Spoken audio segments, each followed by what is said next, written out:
الحمد لله رب العالمين بارئ الخلائق أجمعين وباعث الأنبياء والمرسلين الذي بعد فلا يرام وغاب فشهد النجوى تبارك وتعالى ثم الصلاة والسلام والتحية والإكرام على خاتم النبيين وسيد المرسلين وشفيع المذنبين الرسول المؤيد والنبي الممجد المصطفى الأمجد أبي القاسم محمد اللهم صل على محمد وآل محمد وعلى آله الطيبين الطاهرين المعصومين المظلومين لا سيما على الإمام المنتظر وحجة الله الثاني عشر ابن العسكري المنتظر ولعنة الله على أعدائهم أجمعين من الآن إلى قيام يوم الدين أما بعد فإن الله الصادق العليم قال في كتابه الكريم القرآن الحكيم بسم الله الرحمن الرحيم وإنه لقرآن كريم في كتاب مكنون لا يمسه إلا المطهرون صلى اللهم صل على محمد وآل محمد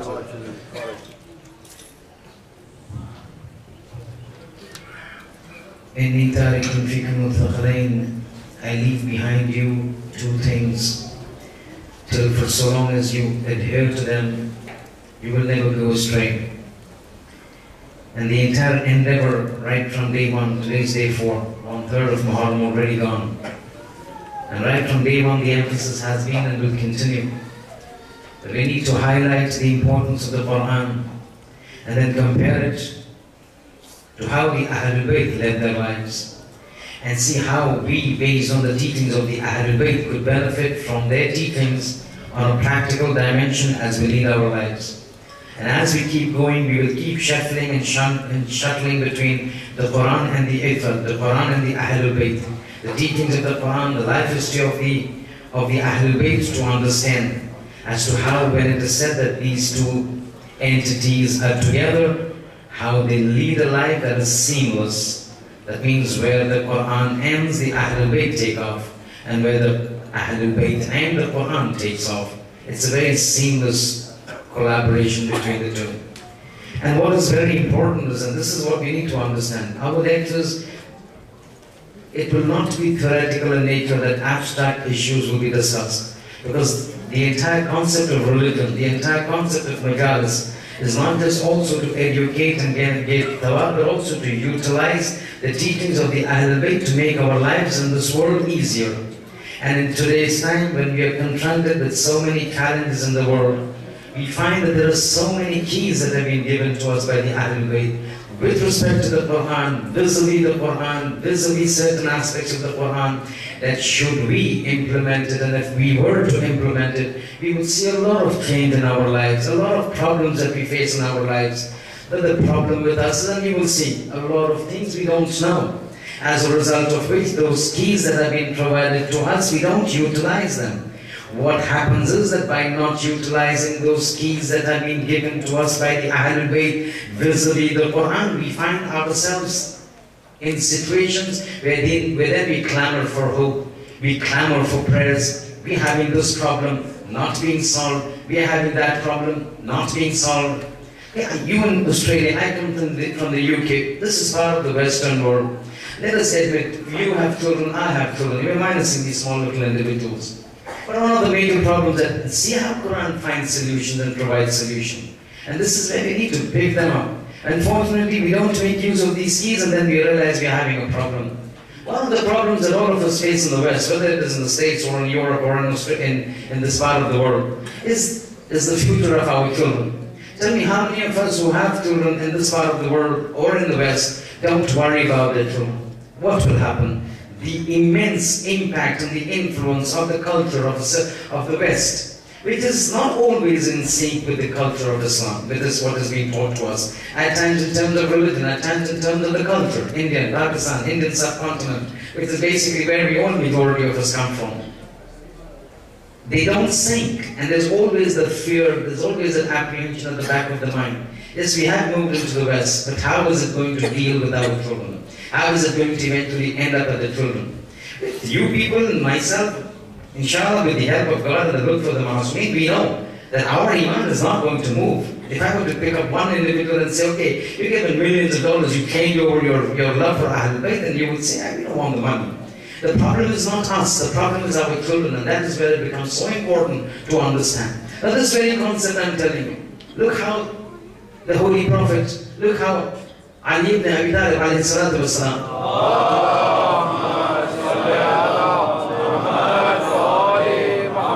gives such nuskha, such prescriptions, that it only requires us to take these prescriptions and apply in our lives and see how things have gone.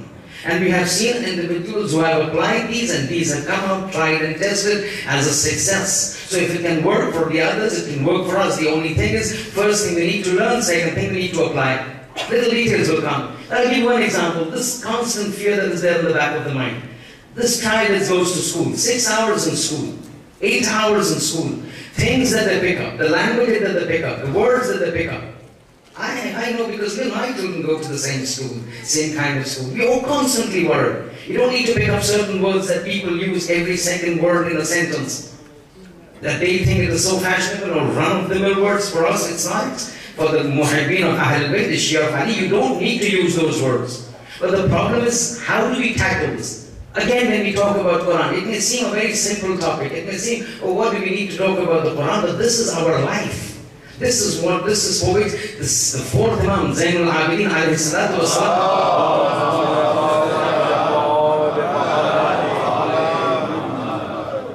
The fifth Imam was saying that I've heard my father say, that if there was not a single human available on the earth that I could speak to, and I just had the book of God, I would never feel lonely. Because it would solve all my problems. And this is true. This issue about the children, look what the Holy Prophet says. The Holy Prophet says, if you instill within your children the habit of reciting the Quran, understanding and learning the Quran, child who's young, a child who's growing, a child who's developing into an adult, if this child is made to read the Quran, اختلط القرآن بلحمه ودمه. This is the Holy Prophet saying, this Quran, if instilled the habit of reading from childhood, when he's young, when he's growing up, this Quran will mix اختلط, it will mix up بلحمه ودمه, with his flesh and with his blood. When this Quran mixes with flesh and blood, you know what happens? Every Friday, I don't know about here, but back in the UK, every Friday before Namaz al-Jummah, we have Dua al-Udwa. You obviously must be having it over here. There, 30 minutes before Namaz al-Jummah, we have Dua al-Udwa on Friday. One of the sentences in Dua al-Udwa is a hadith that the Holy Prophet talks to Ali. He says to Ali, Ali, your relation to me is, you are just like me. The only thing is, I am the Nabi, you are not the Nabi. Other than that, there is no difference between you and me. You know all those hadith that have come, right? That the first thing that Allah created was me, and then it split up into Ali, and it's me and Ali. So the only difference between you and me is that I'm the Nabi, you are not the Nabi. But in terms of Iman, in terms of faith, Al-Imanu mukhalatun lahmaka wa damak kama khalata lahmi wa dami. Iman has penetrated into your flesh and blood in the same way as Iman has penetrated into my flesh and blood.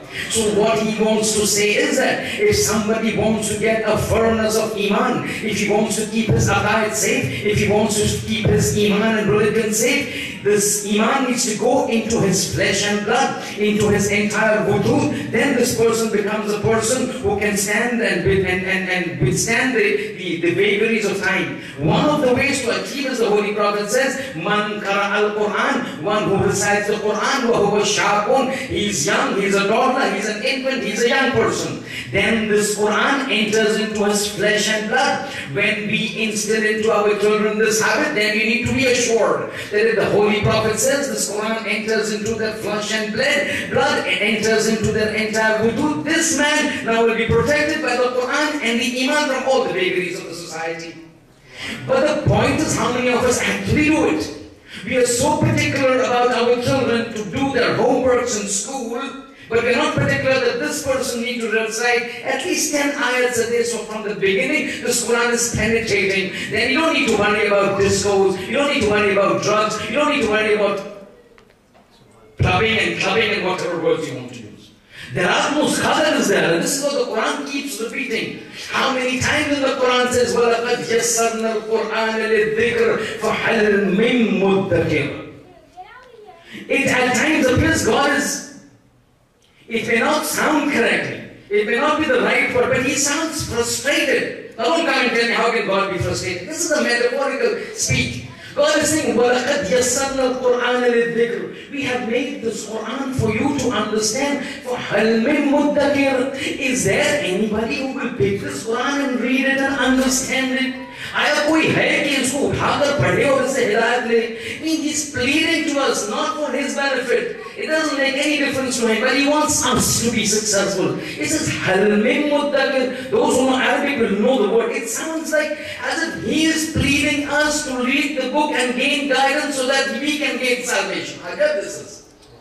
He is telling us, وَلَقَدْ يَسَّرْنَا الْقُرْآنَ لِلذِّكْرِ. We've made this Quran for you to take guidance. فَهَلْ مِن مُدَّكِرٍ. Is there somebody who will step up to the plate to read my book and get salvation in the hereafter and not land into the fires of hell, for which Fatima falls down and says, وَيْلٌ لِمَنْ دَخَلَ النَّارِ. Woe and woe upon somebody who enters the fire. Is there somebody who will pick up my book and read and get guidance? So the problem is that we don't realize. But one thing that is coming is, and we mentioned last time, one of them is that we're going slowly. And it will come. Right now your Quran slowly will move on to the Arabic together, and by the time we finish you will see you've got a collection that I believe it should be very helpful. But let's see what happens. We mentioned about riwayat, we mentioned about recitation of the Quran. See, a lot of things, man's fitr is that way. The inherent disposition of man is such that till he doesn't know a certain amount of benefit lies in a certain venture, in a certain project, in a certain action, he will never go. So when somebody wants to embark into a business, what will he do? He prepares a project report, he prepares the pros, the cons, sees what is the benefits, after how many years his capital investment is returned, fulan. If it is not viable, he throws it into the bin. That's what you do. This is the fitrah of man. Till he does not know there is a benefit in certain things, he will not be exhorted, he will not be encouraged, he will not be goaded towards that thing. One of the problems with us is this, that because we lack that knowledge of certain things, we don't go towards it. I'll give you an example. A very simple example. Rozmara ki jo hai guftagu. Bahut hi something that is very commonplace in our life. Surah Yasin. Surah Yasin has become so involved into our lives. But again, by the time it has become so involved, whether it is Quran, whether it is Shabbat Kumar, whether it is some Milad Madras, whether it is something, you have Surah Yasin being recited. Correct? It's become part of the thing. But again, the danger lies in the same thing that I mentioned in the first madras. The danger lies in familiarity in the second madras. Familiarity breeds contempt. Because it has become so much, you find when Quran is being recited, when Surah Yasin is being recited, I'm giving you practical examples. This is not just to prove a point, but also to put into the minds of the youngsters. Look, there are certain things that have value that we need to respect. Whenever Surah Yasin, honestly between you and me, hands on your heart. Yeah, we don't want to ask anybody, each one the best judge. Inna al-insan ala nafsihi basira. On the day of judgment, when a person comes, Quran says, so on the day of judgment, when the person is there in front of, he'll be asked, stand up from the grave. I have to be very careful what I speak when I talk about the Akhirah, about the Qiyamah, because I've got so many mothers I can just easily lift them. But boom, it's a get up. So when they got up, they're taken into the plains of Qiyamah. At that time, the book will be given to them. Quran says at that time there is no need for Hisab and Kitab. Actually, there is no need. There will be taking place, but there is no need. Why? إِنَّ الْإِنسَانَ عَلَى نَفْسِهِ بَصِيرًا. When man sees a book, he closes it. He says, I know what is the end. I know what is my outcome. You don't have to tell me. But God says, I will complete my hujjat. I will open your book. Every single amal that you've done, I will take it to task. Good or bad. So, but man does not need it, because the moment he says, he'll close it. I know, I messed up. Or I know, I'm successful. He will take his own judgment. The problem is over here, that when you have certain things, which is commonplace, and you feel it's become too trivial. Let's take for Surah Yasin. Surah Yasin, when you recite, when you hear, when you read, somebody is reciting, what happens? Either individuals are talking, one, or individuals are in their own thoughts, two, or then this ubiquitous WhatsApp is always there. Yeah. That's what you do, keep tracking, keep doing that. This is what happens. But the reason that we do is because we don't know what are the benefits for the reciter and for the benefits for those who listen. So listen to them. It is the benefits of Surah Yasin for the reciter, benefits of Surah Yasin for those who sit behind and sit over here and listen to it. You need to realize, you know these things, that WhatsApp should not come out of the pocket when Surah Yasin is being recited. You see, always have this hadith that you keep hearing.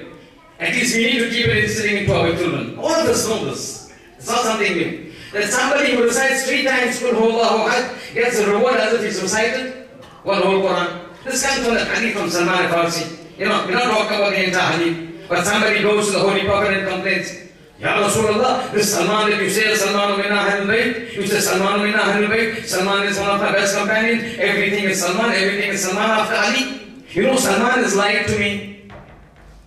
So the Holy Prophet, the Salman has lied to you. He says, yes, he just spoke lies in front of the whole Majma.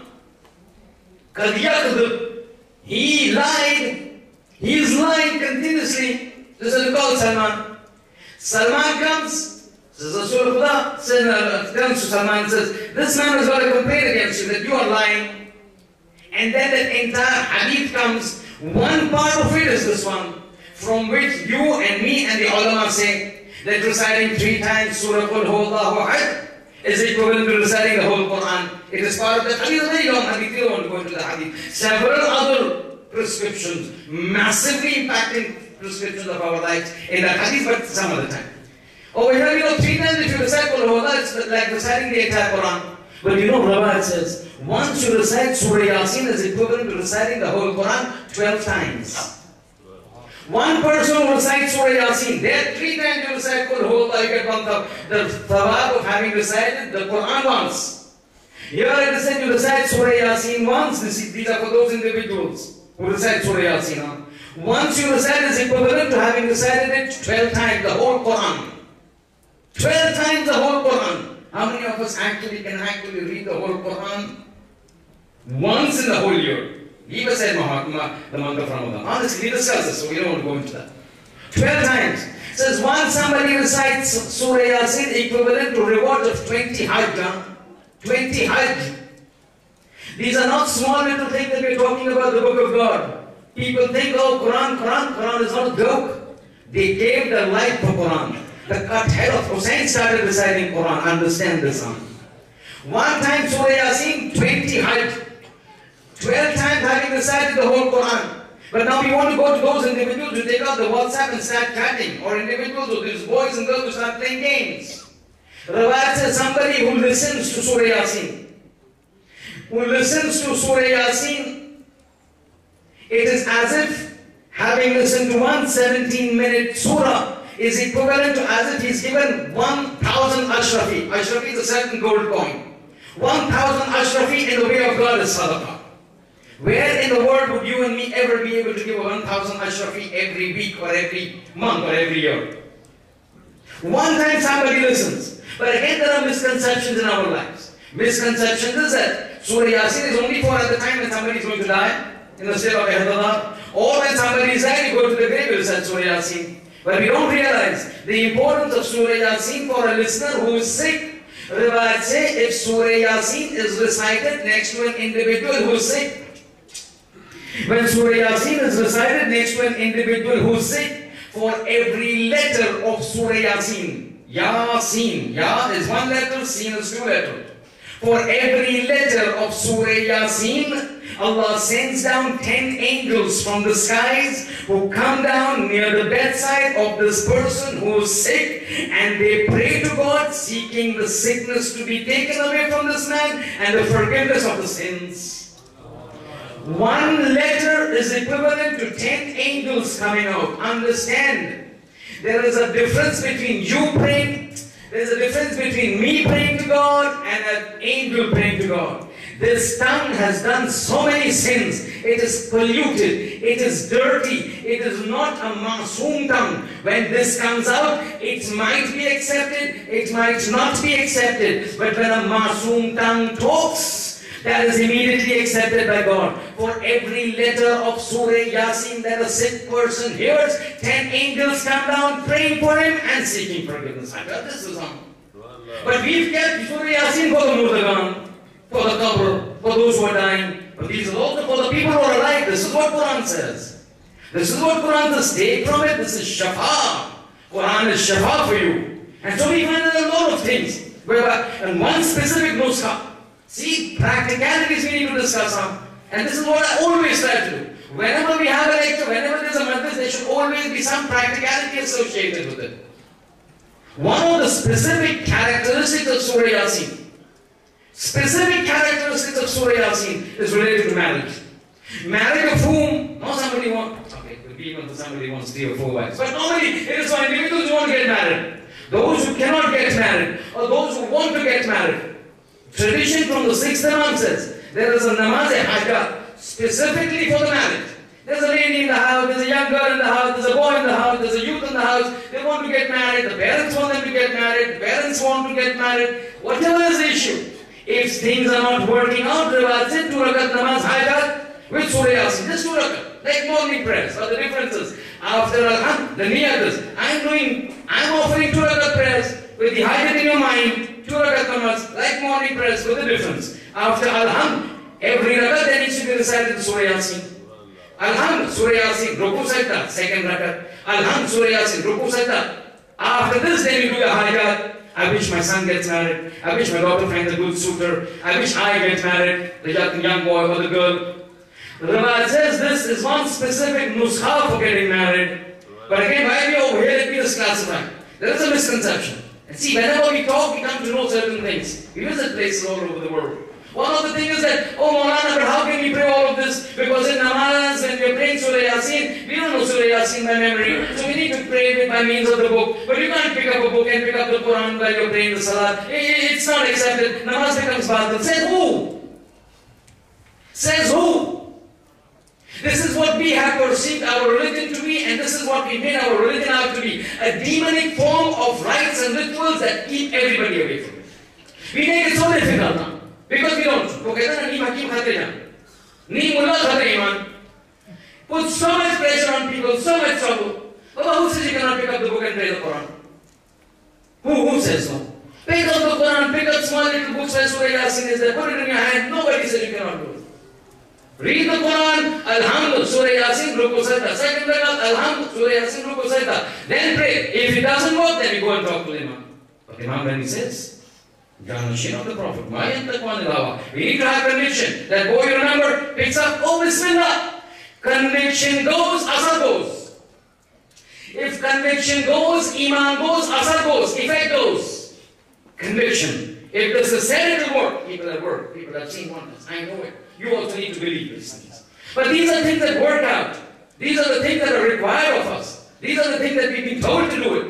And I'll give you few more things. Because this is what practicalities. We need to take back something that, and this is what Quran is about. Implementing it into our lives. While it is a source of guidance for the Akhirat, God says, I will not leave you. مَا جَعَلَ اللَّهُ لَكُمْ فِي الدِّينِ مِنْ حَرَجٍ. He has not made this religion demonic. He has not made this religion cumbersome upon you. There are so many things you can use from it to simplify your life. For example, a child, a lady is pregnant.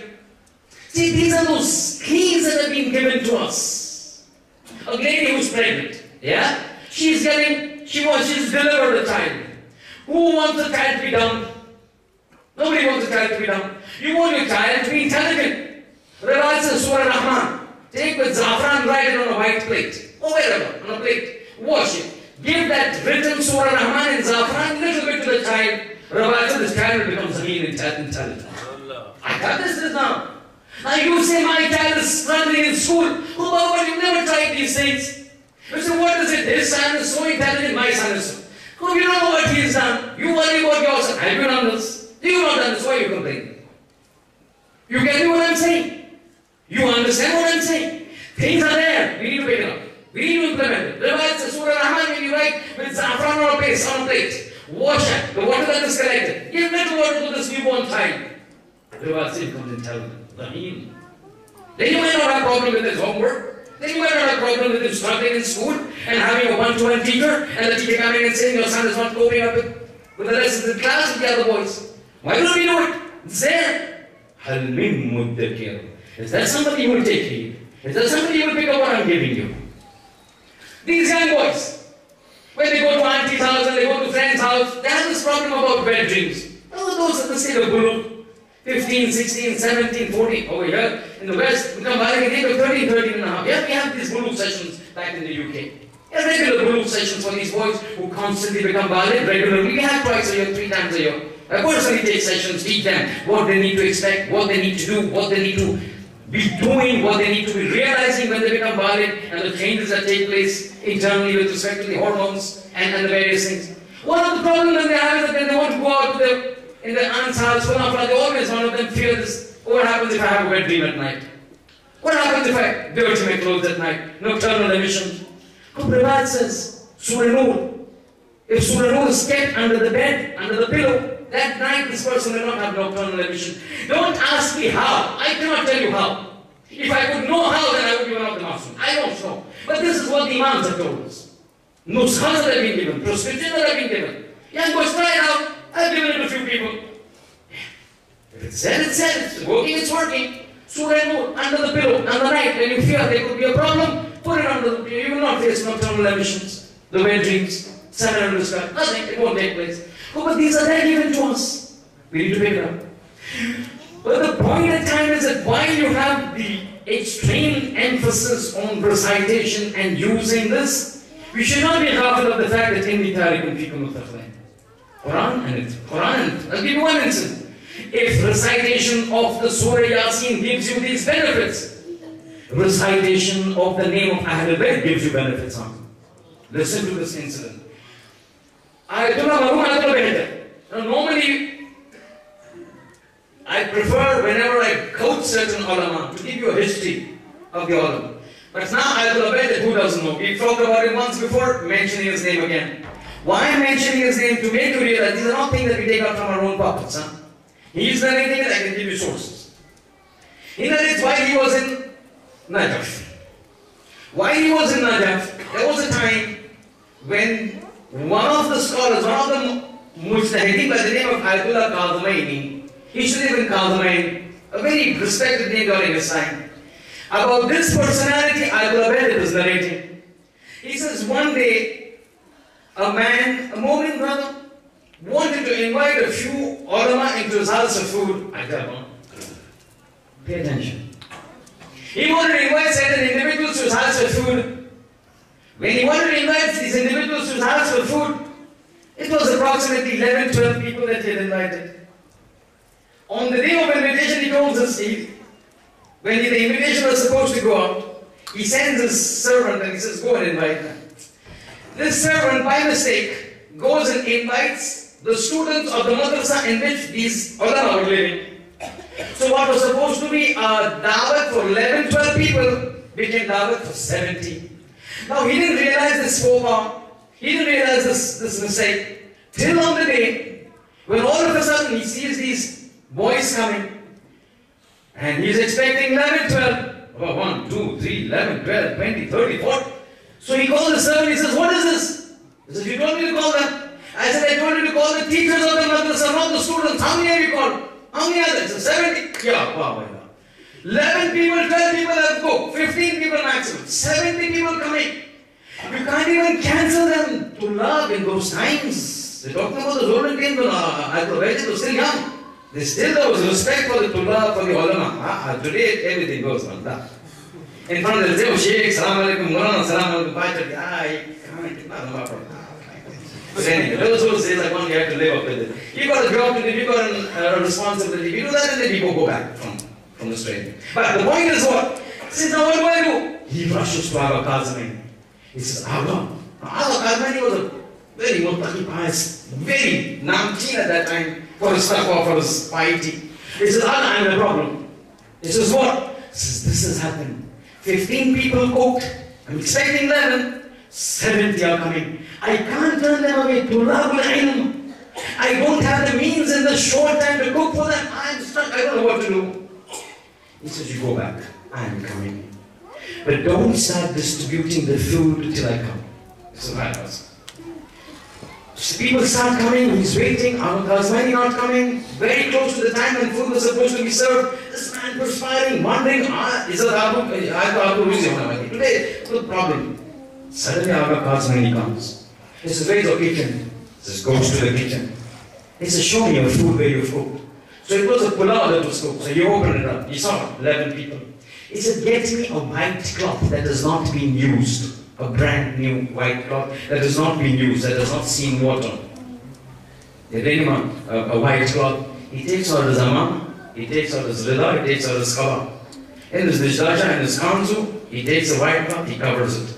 He says, I will serve. I will serve. See Quran in the truth. I trap him. He says, I will serve. Give me the plate. He covered the entire thing with a white cloth.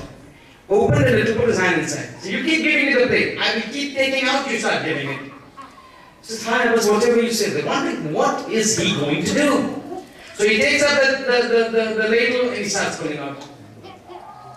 1 plate, 2 plates, 10 plates, 20 plates. But all the time that they see him doing this, they see him reciting something. They see him reciting something. They see him mumbling something. 30 plates, 40 plates. Now they're strong.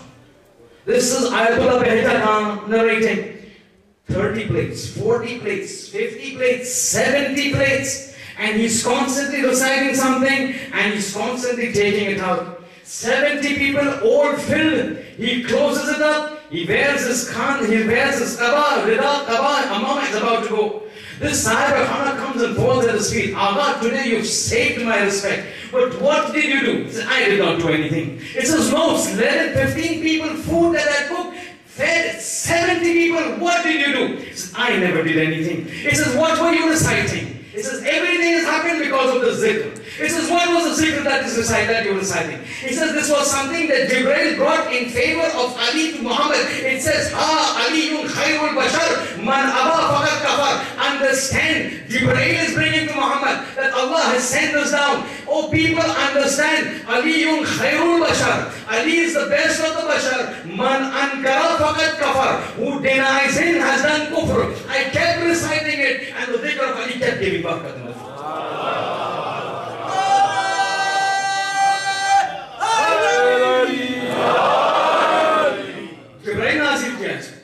जिब्राइल ने आया, हाँ अलीयुन खैरुल बशर मन अबा, जिसने इनकार किया फकत कफर, उसने कुफ्र इख्तियार किया। कहता मैंने कुछ नहीं किया। दो तासीर है, विलायत की तासीर है। जब विलायत शामिल हाल हो गया तो फिर किसी चीज की सीमा नहीं रहती, इन्हिसार नहीं रहता। फिर 15 लोगों का खाना जो है 70 को खिलाया जा सकता है, 700 को खिलाया जा सकता है। अगर ईसा जो है 5000 लोगों को खिला सकते हैं तो फख्र ईसा तो फिर समझना मैं क्या कह रहा हूं। देखिए ये बता रहा हूं मैं, कुरान और इतरत, वहां कुरान के फवाइद, यहाँ इतरत के फवाइद, वहां कुरान के फवाइद, यहाँ इतरत के फवाइद, इन्नी तारीफुन फीकुम मुफ्तखिरीन, किताबुल्लाह व इतरत। मगर बार-बार हमसे कहा गया इसको घर में रखो, इसको देखा करो, इसको पढ़ा करो। मगर कुछ वजह तो होगी ना, कोई सबब तो होगा। सबब है क्योंकि सिर्फ देखने से काम नहीं चलने वाला, सिर्फ पढ़ने से काम चलने नहीं वाला, सिर्फ घर में रखने से काम चलने नहीं वाला। These are मुकद्दमात, ये सब मुकद्दमात है किसी और चीज के लिए। फॉर एग्जाम्पल आपसे कहा जाए कि जो है आपको नमाज पढ़नी है, वुजू बगैर नमाज हो सकेगी? वुजू बगैर नमाज नहीं हो सकती। नमाज पढ़ना है तो वुजू करो। اسی لیے ان چیزوں کو، وہ بالا چیزوں کو حاصل کرنے کے لیے قرآن سے کہا گیا رکھو گا، پڑھو اسے، دیکھو اتنے فوائد ہیں. کم سے کم اس کے ذریعے سے دو پیغام جو خداوند نے مطالب قرآن کی نسبت دے رہا ہے، قرآن کے حوالے سے دے رہا ہے، اس کو بیان کرنا. وہ پورا جو نظام ہے، اتنا ثواب، اتنے فوائد، اتنے مشکلات کو حل کرنا، اتنے ذہین ہونا، فلاں یہ سب یہ دو چیزوں کے لیے ہے. ایک کہ انسان جو ہے اس کو سمجھ کر پڑھے، صرف زبان کی لت لگانا ہو، زبان کا لت لگانا ہو. اسی لیے بار بار اسلام خدا کہتا ہے قرآن تفکر کرو، سوچو. افلا یتفکرون افلا یتدبرون، کیا سوچو گے نہیں لوگ؟ کیا افراد جو ہے وہ تفکر نہیں کریں گے؟ کیا سوچیں گے نہیں؟ کیا جو ہے اپنے دماغ کو نہیں چلائیں گے؟ کیا اپنی ذہنیت کو جو ہے وہ حرکت نہیں دیں گے؟ سوچو، صرف پڑھو نہیں. مسئلہ یہ ہوتا ہے کہ انسان بار بار اسلام کہتا ہے ان الدین عند اللہ الاسلام. سب سے شروعات میں نے کہا اسلام خدا کے نزدیک جو ہے دین صرف اسلام ہے، لیکن یہی خدا جو کہتا ہے اسلام کے علاوہ ہم کوئی دین کو قبول نہیں کریں گے. یہی خدا کہتا ہے لا اکراہ فی الدین. زبردستی نہیں. ہمارے پاس آنا ہو تو سوچ سمجھ کے آؤ. زبردستی سے آؤ گے، زبردستی کر کے کس کو لے آؤ گے تو یہی انسان زبردستی کے دوران جو ہے خراب ہو جائے گا.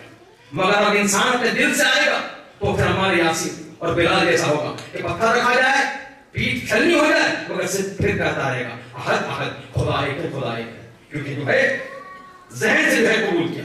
اور اسی ذہنیت سے سنیے کتنا فرق پڑ جاتا ہے. انسان صرف آنکھوں سے پڑھے اور ذہن سے پڑھے. آنکھوں سے پڑھنا ہے، ذہن سے پڑھنا سمجھنا ہے.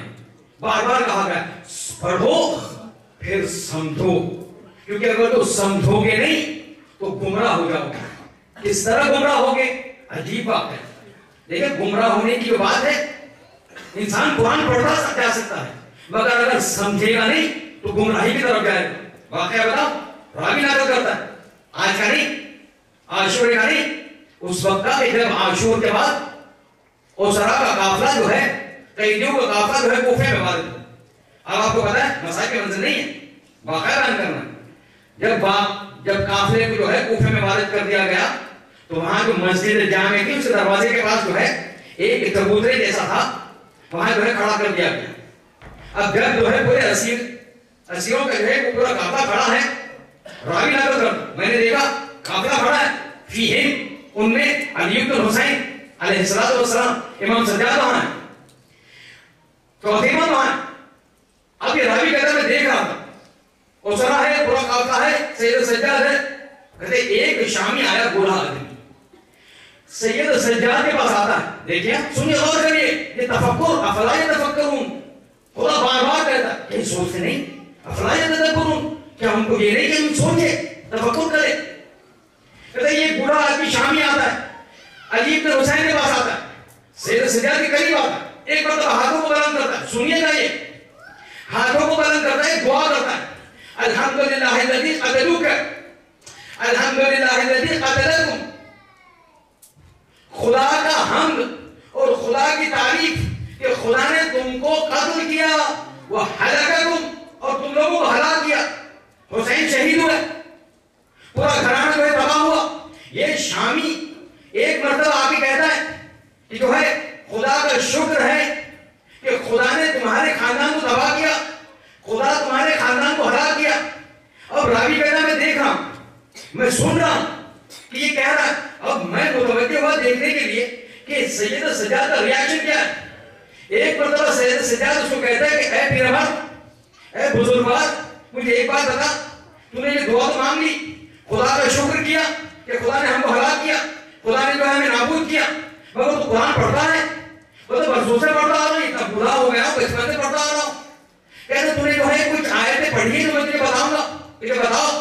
کہتے وہ آیت تو نے نہیں پڑھی، قل لا اسألکم علیہ اجرا الا المودۃ فی القربى، کہ رسول کہتے ہیں کہ مجھے میری رسالت کی کوئی اجر نہیں چاہیے سوائے کہ میرے قربا کی محبت. کہتے ہاں پڑھ رہا ہوں. کہتے نحن هؤلاء القربى، ہم وہ قربا ہیں کہ جس کی محبت کے لیے رسول تقاضا کر رہے ہیں. ایک مرتبہ دم رہ گیا. پھر تو امام پوچھتے کہ تو آیت نہیں پڑھی کہ خدا کہتا ہے وآتی ذی القربى حقهم، اے اللہ کے رسول تیرے قریب لوگوں کو جو ہے تیرے ذی القربى کو ان کا حق دے. کہتے ہاں پڑھا. کہتے کون ہے ذی القربى؟ وہ بوڑھا آدمی کہتا مجھے نہیں پتا. کہتے ہم ہیں وہ ذی القربى پھر وہ آیت بیان کرتے کہتے ہم ہیں یہ، پھر آخری میں کہتے وہ آیت تفسیر نہیں پڑھی تم نے، انما یرید اللہ لیذھب عنکم الرجس اہل البیت ویطہرکم تطہیرا.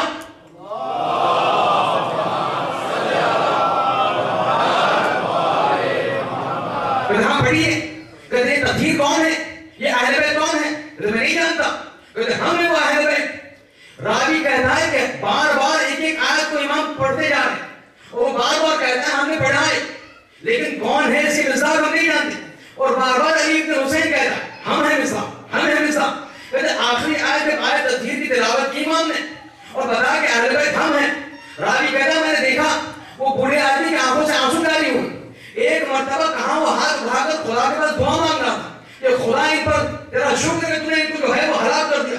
اب ہاتھ اٹھا کے کہتا اللہم انی اتوب الیک، اے پروردگار میں تجھ سے معافی مانگتا، تیرے طرف توبہ کر رہا ہوں میں، بہت بڑی غلطی ہو گئی. پھر عجیب جملہ جو ہمارے ٹاپک سے ریلیٹڈ، عجیب جملہ کہتا ہے کہ میں سالوں سے قرآن پڑھتا تھا، آج مجھے سمجھ میں آیا قرآن کیا تھا.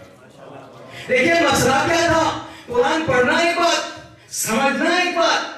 اگر جو تیرا پڑھنا ہو مگر سمجھنا ہو تو گمراہی بھی ہو سکتی ہے. اسی لیے سمجھ لیجئے وہ افراد کہ جو قرآن پڑھتے ہیں، نہیں اس سے پہلے کہ جملہ عرض کروں، جملہ عرض یہ کرنا کہ اگر کوئی انسان قرآن کو سمجھ لے، پڑھے صرف نہیں قرآن کو سمجھ لے. یہ بوڑھا انسان پڑھتا تو آ رہا تھا سالوں سے، آج کہتا ہے آج میں قرآن کو سمجھا. یعنی مطلب یہ نکلا کہ انسان اگر قرآن کو سمجھ لے تو پھر لا محالہ ولایت اہل بیت کو قبول کرنا ہی ہے. اب آپ یہ سوچ لیجئے دو افراد قرآن پڑھتے ہیں، حفاظ قرآن ہے اور لاکھوں کاپیز قرآن کے حج کے دوران پرنٹ کرتے ہیں، اگر وہ علی کی ولایت سے مخالفت کرتے ہیں تو سمجھ لیجیے صرف پڑھتے ہیں، سمجھتے نہیں ہیں.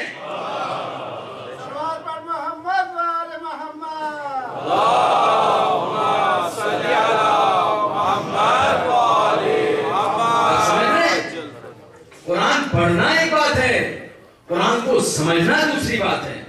مگر مسئلہ یہ ہے کہ ہم سے کہا گیا نا اتنے فوائد، ابھی تو ایک سے سورہ یاسین کا ذکر ہوا ہے، سورہ یاسین ایک سے 14 سورہ قرآن میں. مگر اس کا مطلب یہ ہے، غرض یہ ہے کہ اتنے ثواب اتنے فوائد کہ لوگ متوجہ ہو قرآن کی طرف اور پھر قرآن کو سمجھو راہ راست پر آئے. دیکھیے شامی یہ انسان بوڑھا انسان اتنے سالوں سے قرآن پڑھ رہا تھا مگر کس طرح گمراہ ہو رہا تھا، مگر جب سمجھنے لگا ولایت کو قبول کر.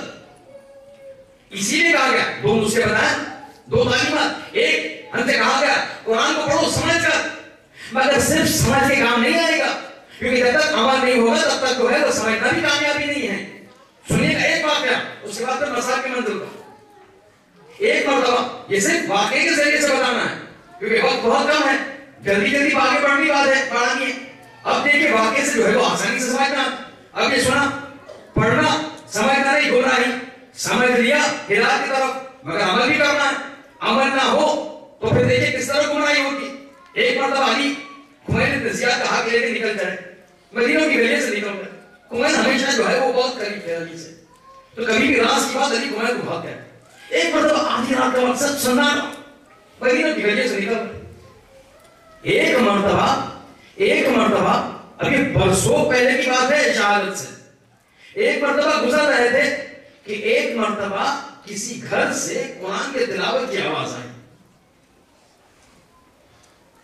قرآن کی تلاوت اتنی دل نشین اتنی خوبصورت انداز میں تلاوت ہو رہی تھی کہ ایک مرتبہ خمین متاثر ہو گئے، مجذوب ہو گئے، چلنے ہو گئے. علی نے کہا خمین کیا بات ہے، خمین کیا بات ہے. اب وہ تلاوت جو ہو رہی تھی وہ یہ آیت تھی امن ہو قانت آناء اللیل والنہار، یعنی وہ انسان کے جو رات بھر جاگتا ہو اور عبادت میں مصروف رہتا ہو تو وہ اس کی مثال ان کے جیسی ہے کہ جو خدا کی جو ہے وہ نافرمانی کرتا ہے. بس تفسیر میں نہیں جا رہا ہوں، اس کو تشریح میں نہیں، بس یہ سن لیجیے امن ہو قانت آناء اللیل، کیونکہ یہ الفاظ شروعات میں کام آئیں گے بعد میں. تو سننے جا رہا تھا امن ہو قانت آناء اللیل والنہار، مجذوب. علی کہتے ہیں خمین کیا بات ہے، کہتے ہیں آقا مولا کتنا دل نشین انداز ہے پڑھنے کا، مجذوب ہو گیا ہوں. میں کہہ رہا ہوں کہ میں سنتا ہوں کتنا متقی انسان ہے، کتنا پرہیزگار انسان ہے، کتنا باعمل انسان لگ رہا ہے. مرتبہ علی اس کو مسکراتے اور کہتے کہ ہذا من اہل النار، یہ انسان اہل جہنم کا۔ اب کمیل پریشان، آقا اتنی رقتبار آواز، اتنے دلنشین آواز، اتنی لگ رہا ہے وہ تقی انسان پرہیزگار، آپ کہتے فدار شک نہیں کرتا، تعجب ہو شک نہیں۔ کچھ دن گزرے، سال گزرے، علی خلیفہ بنے، چوتھے بظاہر جنگ جمل ہوئی، جنگ صفین ہوئی، جنگ نہروان ختم ہوئی۔ جنگ نہروان میں ختم ہوئی تو علی بھی زخمی ہوئے تھے۔ ایک مرتبہ جو ہے زخم مرہم پٹی لگانے کے بعد کمیل سے کہتے کمیل چلو، کہتے کہاں؟ کہتے مقتل میں جانا۔ کمیل کہتا علی مولا مقتل میں کیا بات ہے؟ کہتے بتانا ہے تمہیں کچھ، چلو ہاتھ پکڑے لے کے گئے۔ اب جو ہے مقتل میں جو ہے وہ نہروان میں کافی سارے لوگ پھر نہ ہوئے تھے جنگ نہروان کے خوارج، بس لاشوں کے درمیان سے گزرے۔ ایک لاشے کے پاس پہنچے تو ایک مرتبہ علی دیکھتے اور وہ پھر آیت تلاوت کرتے امن هو قانت آناء اللیل، بتانے کے لیے کہ ہمارے سب مخالفت میں تو اٹھے تھے خوارج میں سے، ان میں سے یہ خارجی تھا جس سے آواز تم اتنے مجذوب ہو گئے تھے۔ تلاوت قرآن ایک چیز ہے، علی کے سامنے علی کے بلاد عمل پہ لانا دوسری بات ہے۔ اسی لیے تو کہا پوری دنیا میں اتنے حفاظ ہیں، مگر یہی حفاظ ہے جو بلاد سلسلہ میں فتویٰ دیتے ہیں۔ مسئلہ یہ ہے تلاوت سب کرتے ہیں، سمجھتا کون ہے، عمل پہ کون لاتا ہے، اور یہی تفکر، یہی سوچتا ہے۔ اسی لیے کہا گیا ریفلیکٹ، سوچو، تفکر کرو، اپنی زندگی سے کچھ وقت ایسے نکالو کہ تم آخرت کے بارے میں، حقیقت کے بارے میں، حقائق کے بارے میں سوچ سکو تم کہ کیا ہو رہا ہے دنیا میں، میں کس طرف جا رہا ہوں، آیا میرا راہ صحیح ہے کہ نہیں ہے۔ اس لیے کہا گیا تفکر ساعۃ خیر من عبادت 70 سنہ، انسان ایک لمحے کے لیے یعنی ایک گھنٹے کے لیے فکر کرے وہ بہتر ہے 70 سال کی عبادت۔ آپ یہ بڑے بڑے جو فلان خادم فلان خادمین ہیں حرمین یا فلان فلان، آپ دیکھیے یہ سب پڑھے لکھے ہیں، سب قرآن کے حفاظ ہیں، مگر ہے بلاد علی، مگر ہے سمجھ قرآن کی؟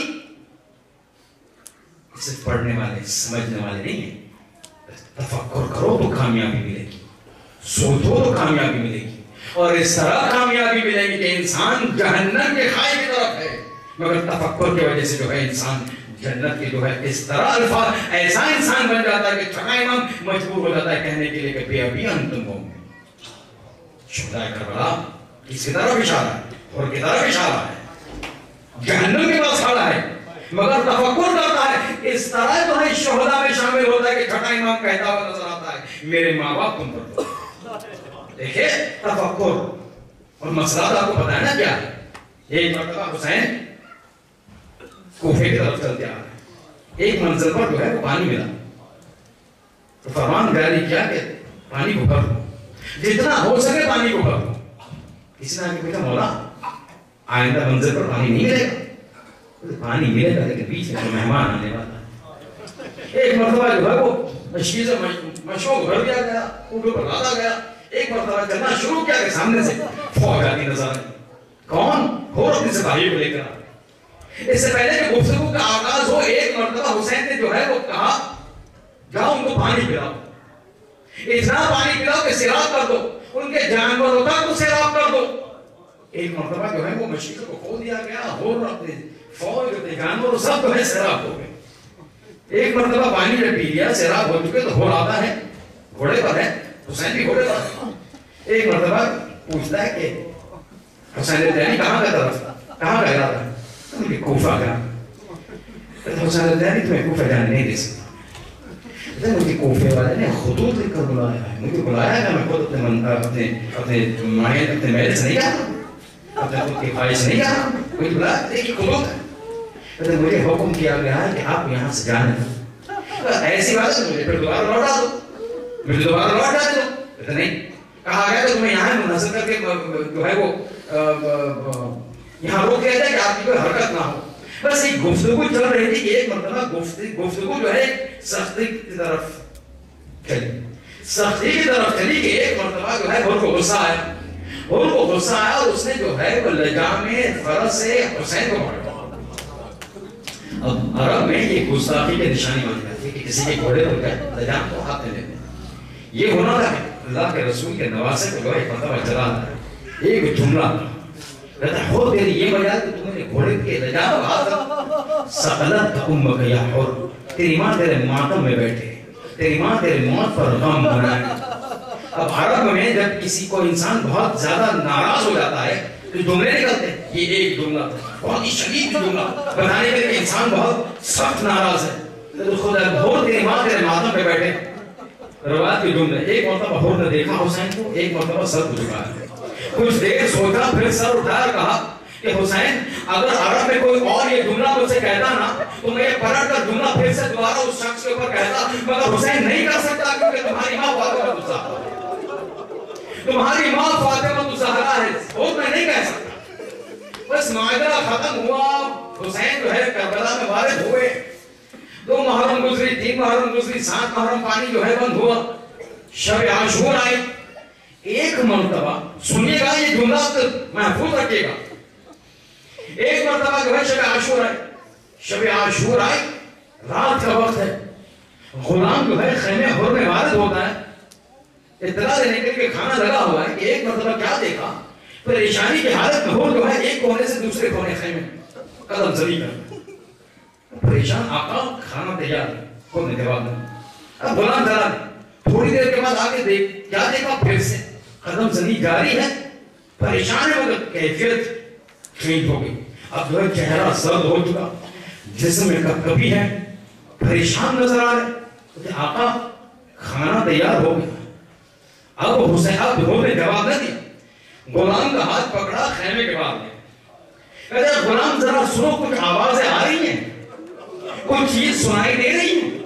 تو ایک مرتبہ کہتا ہے کہ ہاں اس طرف مجھے جو ہے کچھ بزم کی آواز آ رہی ہے شراب خواری کی آواز آ رہی جوا کھیلنے کی آواز آ رہی. کہتے اس طرف سنو کچھ آواز آ رہی. کچھ دیر سنتا ہے کہ کہتا غلام آقا یہاں تو جو ہے وہ اللہ کے سبحان اللہ کی تسبیح کی آواز آ رہی الحمدللہ کی تسبیح کی آواز آ رہی. یہاں جو ہے کوئی تلاوت قرآن کی آواز آ رہی ہے اور ہاں کچھ بچوں کی آواز آ رہی ہے جو کہہ رہے ہیں ہائے پیاس ہائے پیاس.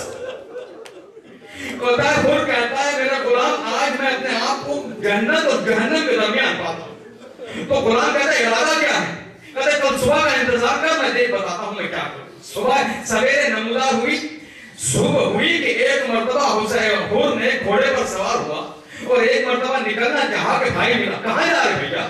میں حسین کی طرف جا حسین کی طرف جا یہاں چھوڑ نہیں جا رہے. ہاں بس جا رہا ہوں چھوڑ رہا. تو مجھے بھی ساتھ لے چلو. بھائی کو ساتھ لیا. آگے بیٹا ملا بیٹے کو ساتھ لیا. غلام نے کہا مجھے کیوں چھوڑ جا مجھے بھی ساتھ لے لو. ایک مرتبہ چھوٹا سی قافلہ حور کے خیمے سے نکلا حسین کی طرف چلا. کچھ دیر گزری نہ تھی کہ حور کو کچھ خیال آیا. اپنے بیٹے سے کہا بیٹا ذرا یہاں آنا. 2 رومال نکالے کہے 2 رومال لو. ایک رومال سے میرے ہاتھوں کو باندھو مگر اس طرح باندھنا جس طرح قیدیوں کو باندھا جاتا ہے اور آنکھوں پر پٹی باندھو. اور بیٹا پریشان تڑپ گیا بابا یہ کیا ماجرا ہے مسئلہ کیا ہے. کہتے ہیں میں حور نہیں قیدی بن کر آقا حسین کے سامنے جانا چاہتا ہوں اور میں حسین کے سامنے اتنا بڑا گنہگار ہوں کہ آقا کے سامنے آنکھوں سے آنکھیں ملا نہیں سکتا. آنکھوں کو پٹی باندھ دو. ایک مرتبہ یہ قافلہ چلا وہاں سے جو ہے حسین کے خیمے سے حسین کے خیام سے دیکھا ایک عجیب گروہ حسین حور کے خیمے سے نکلتا ہوا آ رہا. جیسے آتے دیکھا ارے حبیب ابن مظاہر نے آواز دی اے اصحاب رسول اے اصحاب امام ذرا دیکھ لو دھیان رکھو حور کی طرف سے کوئی آ رہا ہے بنی ہاشم کو کوئی تکلیف نہ پہنچے. جیسے آواز سنی عباس اٹھے اے بنی ہاشم ذرا خبردار ہو جاؤ حور کی طرف سے کوئی آ رہا ہے حور کی طرف سے کوئی آ رہا ہے. آقا حسین کو کوئی آنچ نہ آنے پائے. بس یہ جملہ عباس کا نکلنا تھا کہ ایک مرتبہ لوگوں نے دیکھا ارے حسین خود کھڑے ہوئے آواز دی خبردار کوئی حرکت نہ کرنا کوئی کام نہ کرنا. ارے میں خود جاؤں گا میرا مہمان آ رہا ہے میرا مہمان آ رہا ہے. ایک مرتبہ دوڑتے ہوئے حسین کو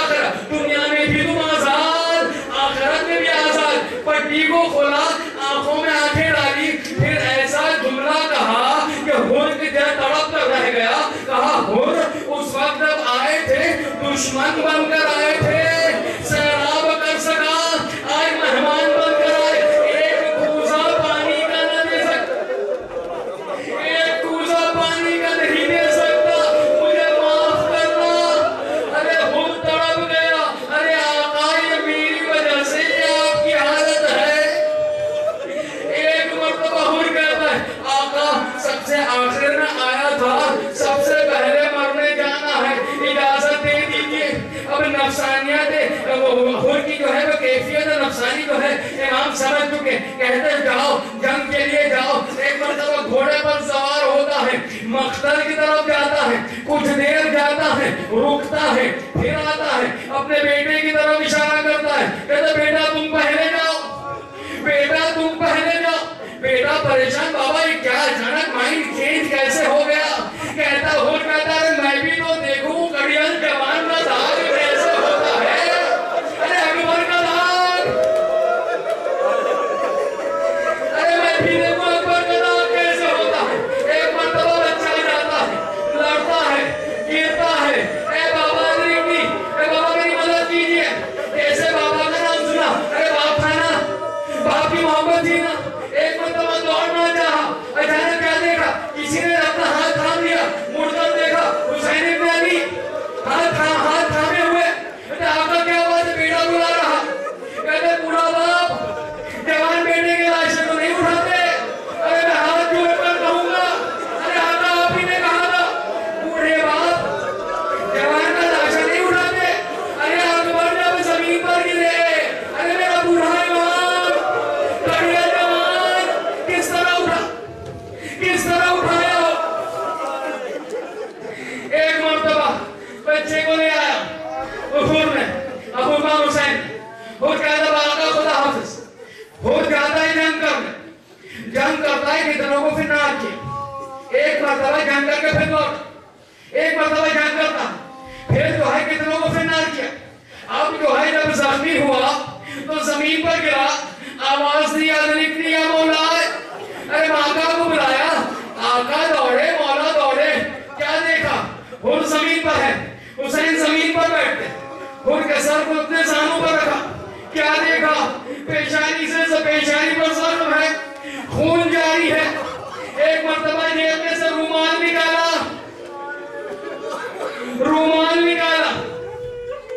یہاں ایک سوال کرنا چاہتا ہوں، جواب سنیے گا کلیجہ پھٹ جائے گا، محبت اہل بیت ہے نا کلیجہ پھٹ جائے گا۔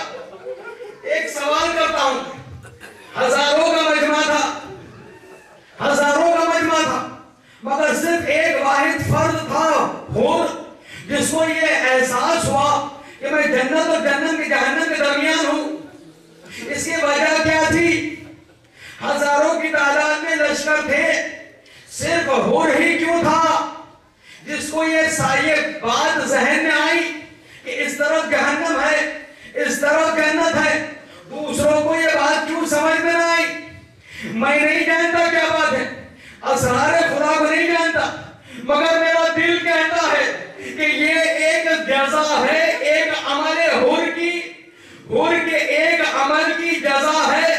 بھرے میدان میں جب حسین نے حور سے کہا کہ تیری ماں تیرے ماتم میں بیٹھے، تو احترام زہرا میں حور نے کہا حسین میں یہ تمہیں نہیں کہہ سکتا، ارے خدا نے کہا ہوگا، ارے حور بھرے میدان میں تو نے میری کنیز کی لاج رکھ لی، میں تجھے پاداش دوں گا، تجھے فاطمہ کے پاس بھیجوں گا، اس کی دلیل ارے حسین نے رومال نکالا، اے حور اماں کا رومال تیری پیشانی، اے جا میری اماں کے پاس، ارے جب ملنا حسین کا سلام کہنا، اے حور خدا حافظ تیرا شکریہ، اے حور